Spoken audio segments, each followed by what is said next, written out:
I call this fly the sunfish candy, and it's one of my most popular patterns because it's super easy to tie and it's also extremely effective.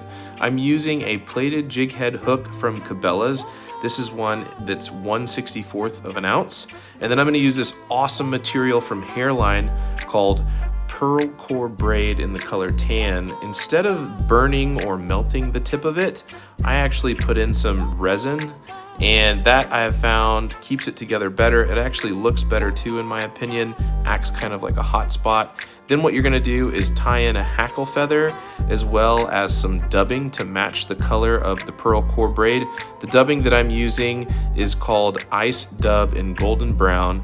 Once you've wrapped up the hackle feather towards the back of the jig head, you're then gonna finish it off with a collar of that same dubbing, and you've got yourself a sunfish candy. Let me know what you think.